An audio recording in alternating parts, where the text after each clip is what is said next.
À l'église où je vais, à Saint-Jean-Chrysostome, on est en train d'étudier les 2 épîtres de Pierre. Et on fait des petites excursions, on appelle ça des excursions, sur des sujets connexes qui reviennent, un thème qui revient dans les épîtres de Pierre. Et probablement, si vous avez les feuilles, vous savez le sujet qui va être traité. Mais j'aimerais lire quelques versets dans les épîtres de Pierre, justement. 1 Pierre 1 et au verset 12.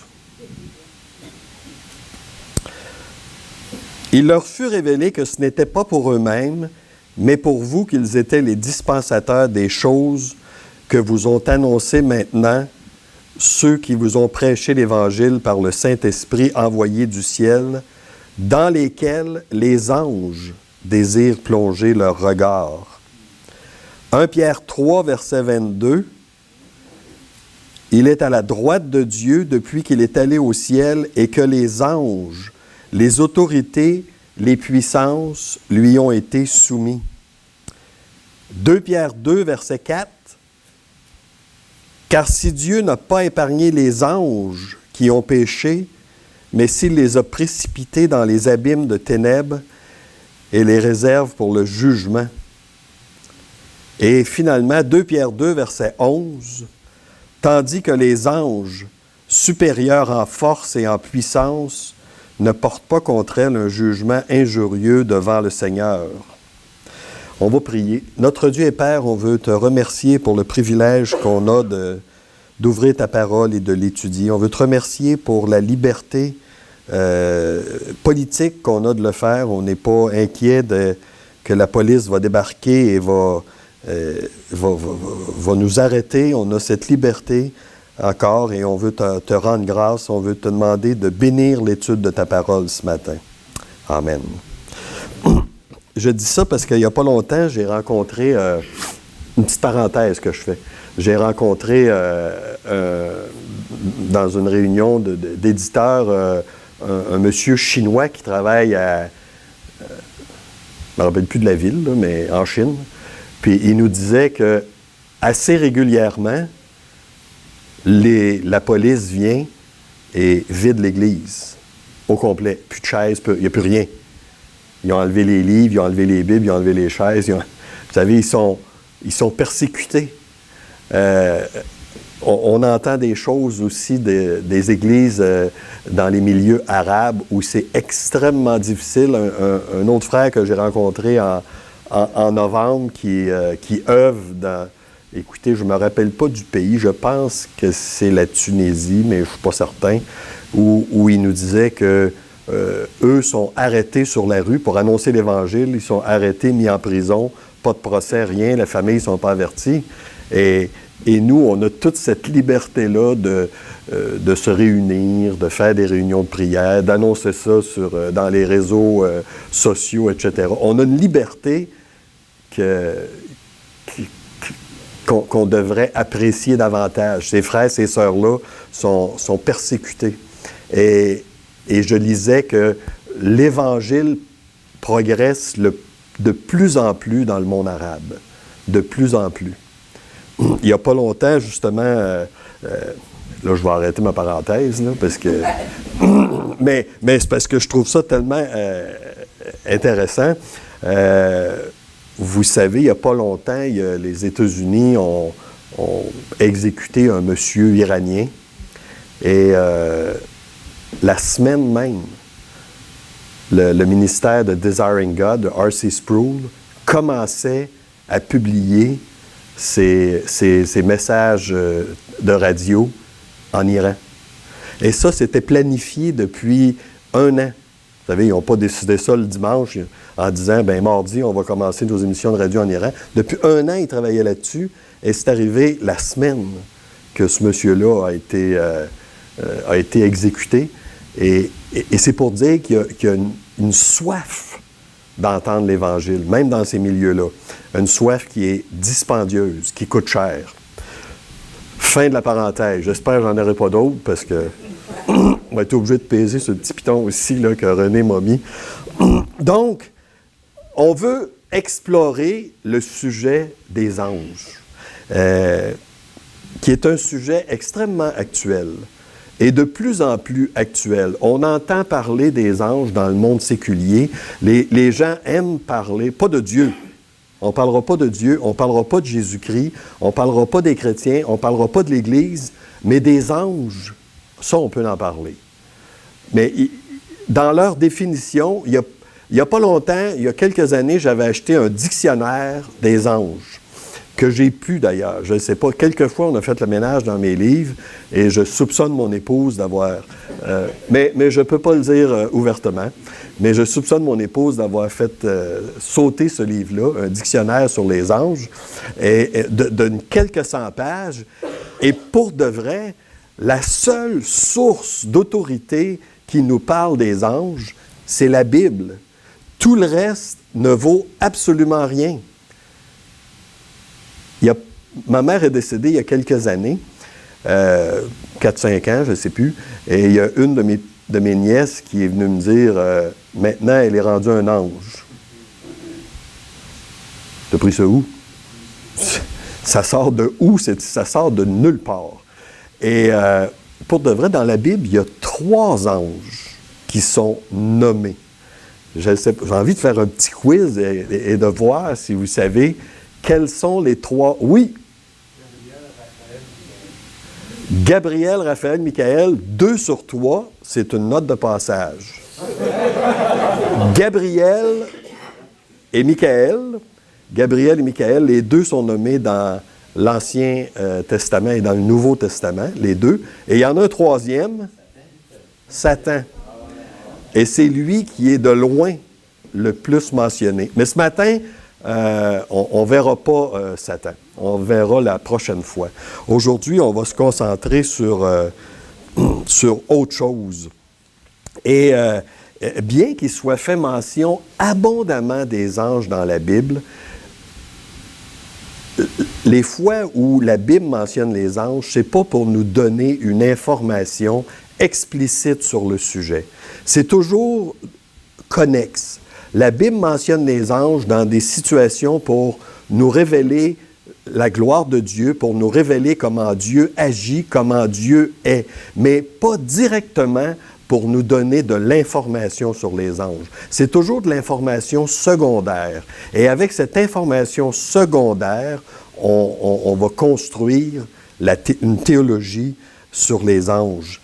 Et dans Hébreux 1 et au verset 13, le texte nous dit « Auquel des anges a-t-il jamais dit, « Assieds-toi à ma droite jusqu'à ce que je fasse de tes ennemis ton marchepied » Ne sont-ils pas tous des esprits au service de Dieu, envoyés pour exercer un ministère en faveur de ceux qui doivent hériter du salut? Ne sont-ils pas tous des esprits au service de Dieu? Voilà ce que sont les anges, des esprits au service de Dieu. Et en cela, on se reconnaît un peu parce que nous aussi, en tant que chrétiens, on est des êtres au service de Dieu. À la base, c'est ce que nous sommes. On est là pour glorifier Dieu. Et on va regarder l'existence des anges. Parce qu'on parle, est-ce que la Bible mentionne les anges? Et peut-être vous pouvez... c'est correct? OK. Bon.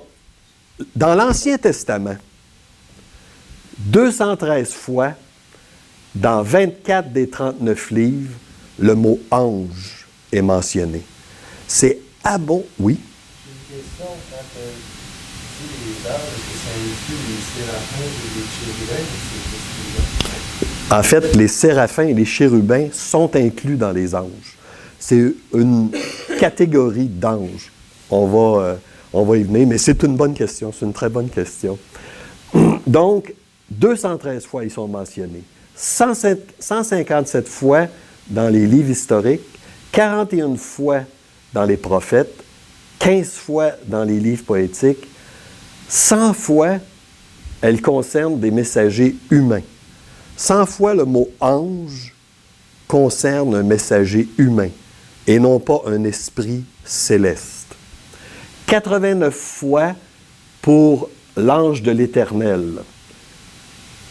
L'ange de l'Éternel dans l'Ancien Testament, à chaque fois qu'il est question de l'ange de l'Éternel, cet ange-là a des attributs qui ne s'adressent qu'à Dieu seul. L'ange de l'Éternel, c'est une manifestation du Seigneur Jésus dans l'Ancien Testament. Quand on lit l'ange de l'Éternel, c'est le Seigneur Jésus. Parce que, comme je vous ai dit, ses attributs ne peuvent pas s'adresser à aucun autre ange. 24 fois, elle désigne des saints anges. Ça, c'est dans l'Ancien Testament. Dans le Nouveau Testament, 176 fois dans 18 des 27 livres. 152 fois, ce sont des saints anges, 86%. Donc, des saints anges, ce sont des esprits célestes. Vous voyez que dans le Nouveau Testament, 86% des fois, ce sont des esprits célestes. Et dans l'Ancien Testament, 100 fois, elle concerne des messagers humains, 47 fois. C'est beaucoup plus dans l'Ancien Testament, le mot parle d'un messager humain que dans le Nouveau Testament. Quand le mot ange est mentionné dans le Nouveau Testament, 86% des fois, c'est un être spirituel. 14 fois, ce sont des hommes. 6 fois, ce sont des démons. 2 fois, Satan. Et 2 fois, l'ange de l'Éternel. Le Seigneur Jésus lui-même fait référence aux anges dans les 4 évangiles. Donc, est-ce que la Bible, l'Ancien et le Nouveau Testament, nous donnent suffisamment de matériel pour affirmer que les anges existent? Absolument. Absolument. Les anges existent, ils sont une réalité qui est définie par les Saintes Écritures et non pas par l'esprit populaire, ou qu'est-ce qu'on aimerait que soient les anges, comme n'importe quel autre sujet que la Bible nous révèle. Par exemple, la Bible nous parle du ciel. Et plein de gens ont une idée comment se rendre au ciel. Mais la seule bonne idée, la seule bonne source, c'est la Bible. En ce qui concerne le salut, en ce qui concerne l'enfer, là aussi, on va trouver plein d'informations dans le monde en général, mais la seule qui est valable, la seule information qui est valable, c'est celle que la Bible nous donne. Et c'est la même chose pour les anges. Notre frère, tantôt, nous a parlé de 2 noms, et voici comment la Bible décrit les anges. Parfois, c'est des archanges ou un archange. En fait, il y a un archange qui est nommé. Peut-être qu'il y en a plus qu'un, je ne le sais pas, mais il y en a un seul qui est nommé, c'est Michael. Michael est nommé un archange dans le livre de Jude.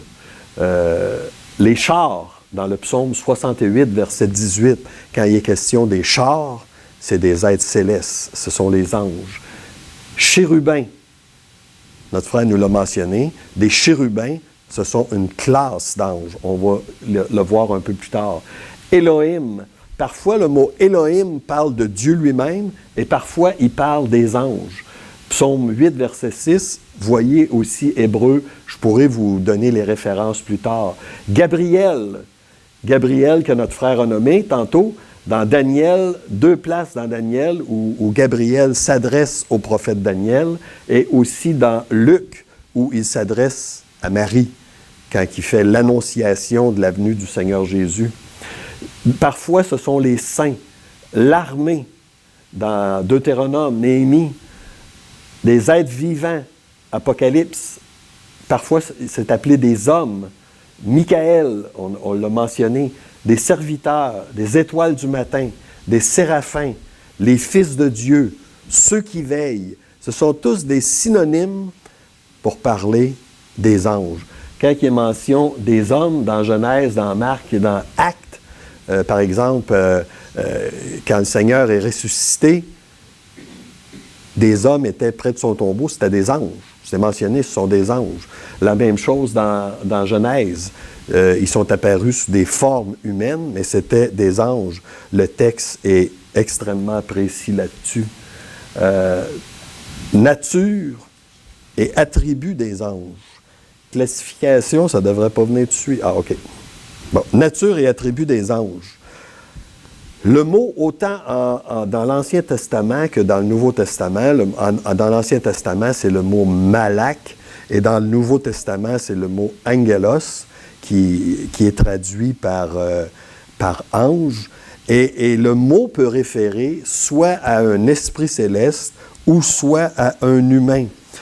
Par exemple, dans Acte 12 et au verset 16, je vais lire ce verset-là. Dans Acte 12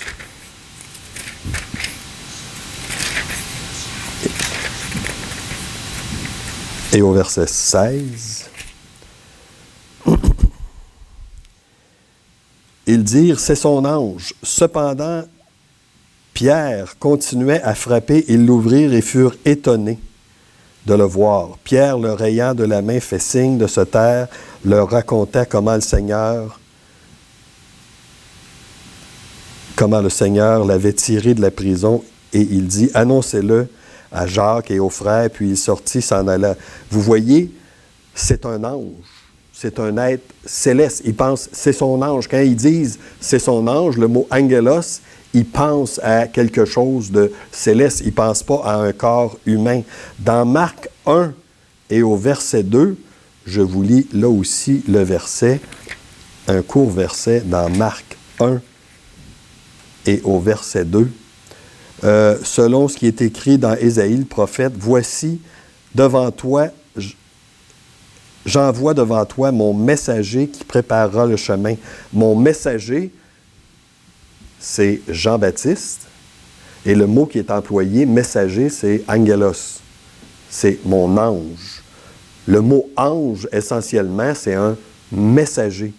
Donc, des fois, ça s'adresse à un être humain, comme dans ce cas-là, Jean-Baptiste, et des fois, ça s'adresse à un être spirituel. Les anges, donc, selon le contexte, ça va déterminer un ou l'autre. Les anges ont été créés avant la création du monde. Les anges existent. Quand le Dieu a créé les cieux et la terre, les anges existaient déjà. Job 38, au verset 4 à 7, on voit ça. Dans Colossiens 1, verset 16, « En lui ont été créées toutes les choses qui sont dans les cieux, sur la terre, les visibles, les invisibles, trône, dignité, domination, autorité. Tout a été créé par lui et pour lui. » Les anges ont été créés en même temps, d'un seul coup. Et les anges, comme vous savez, ne se reproduisent pas. Et Dieu ne crée pas de nouvelles batches d'anges. Il n'y a pas de... À un moment donné, il ne dit pas ils sont usés ou je ne sais pas, je vais les remplacer. Ça ne marche pas comme ça. Une fois Dieu a créé les anges, et le nombre d'anges est fixe et ne changera pas. Il n'y en aura pas plus. Donc, ils ont tous été créés en même temps.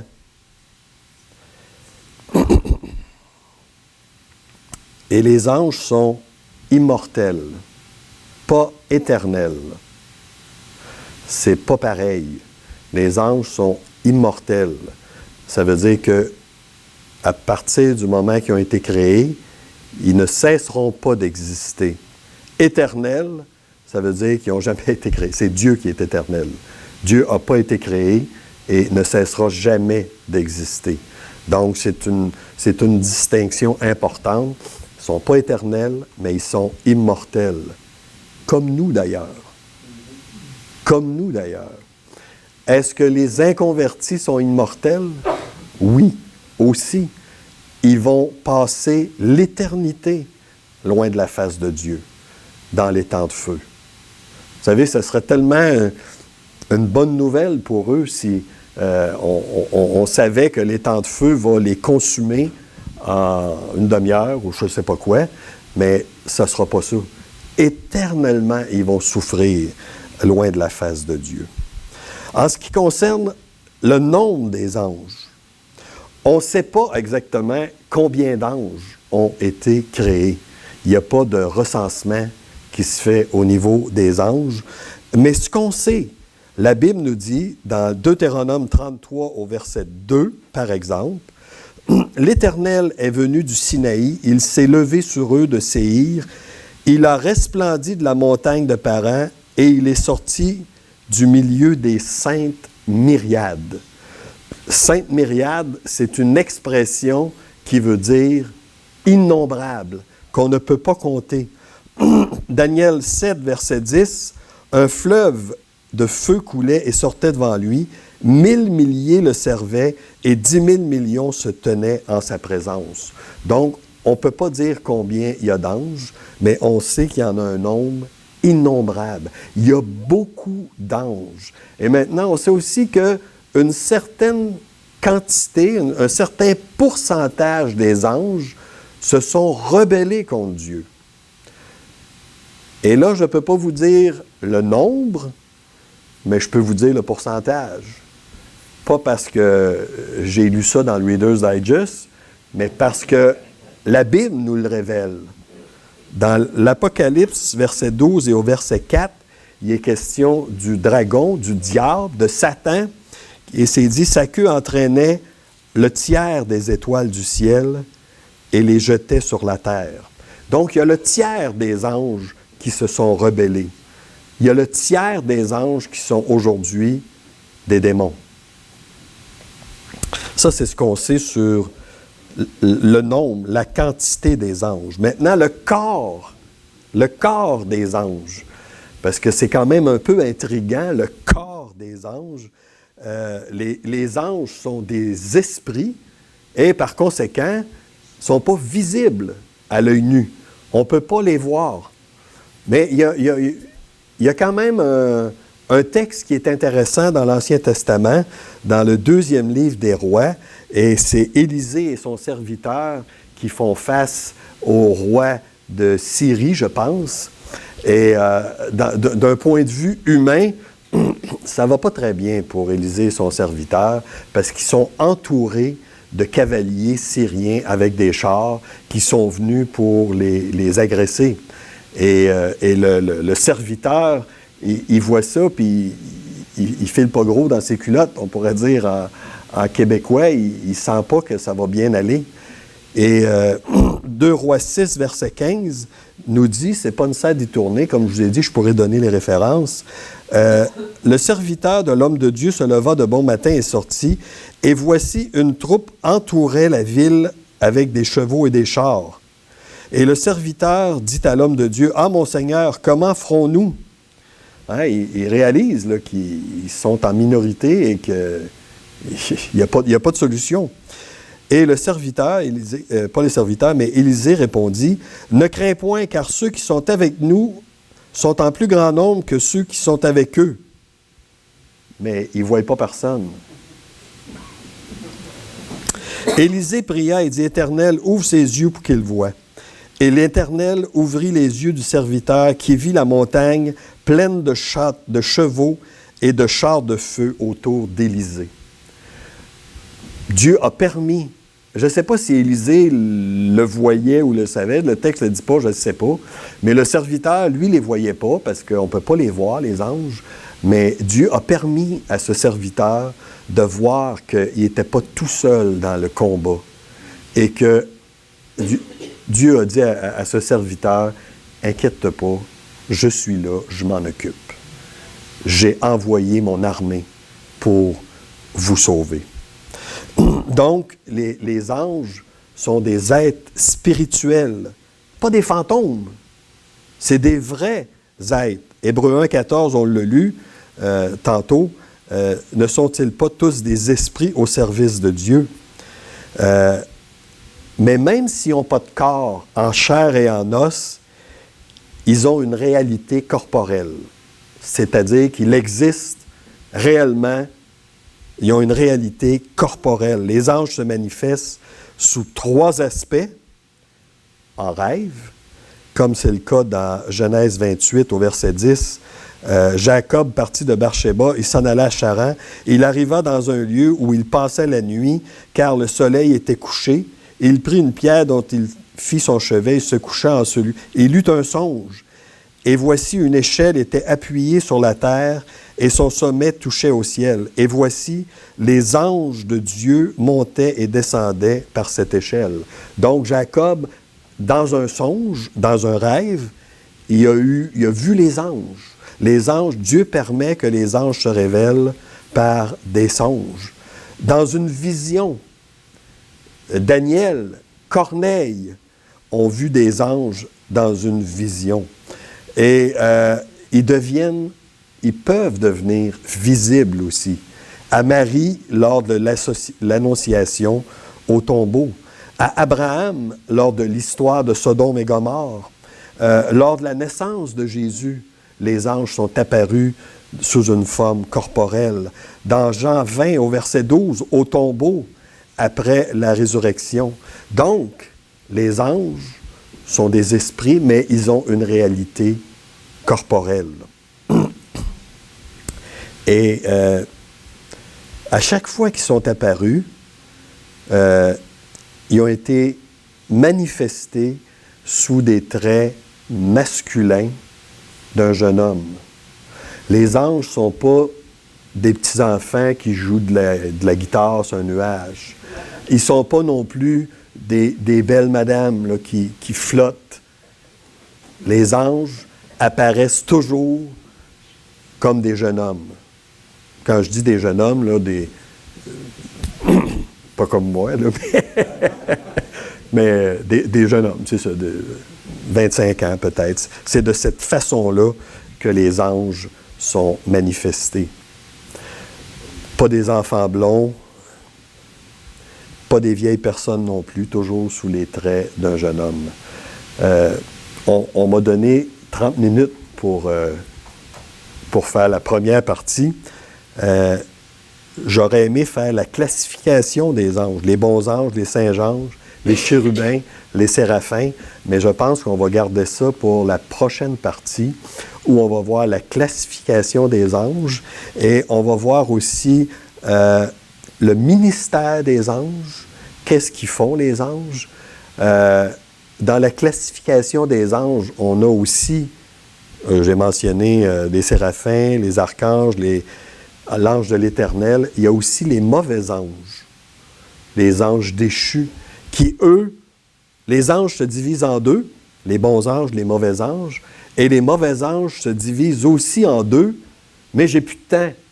Fait qu'il va falloir vous reveniez si vous voulez avoir la suite, comment cette distinction-là se fait. Mais je veux vous... Et aussi, je vais poser quelques questions, répondre en fait à quelques questions qu'on va poser. Est-ce qu'on a un ange gardien? Est-ce que ceux qui meurent deviennent des anges? Est-ce qu'on devrait rechercher la présence des anges ou l'instruction? On verra ça la prochaine fois. On va prier et on arrête ça là. Notre Dieu et Père, on veut te remercier encore une fois pour le temps que tu nous accordes. On veut te remercier parce que même s'il y a des choses qu'on ne voit pas et qu'on ne comprend pas nécessairement d'une façon rationnelle, comme ce que sont les anges et comment ils opèrent, ta parole nous donne une révélation suffisante et on est satisfait de ce qu'on y lit. Surtout qu'ils sont des êtres à ton service.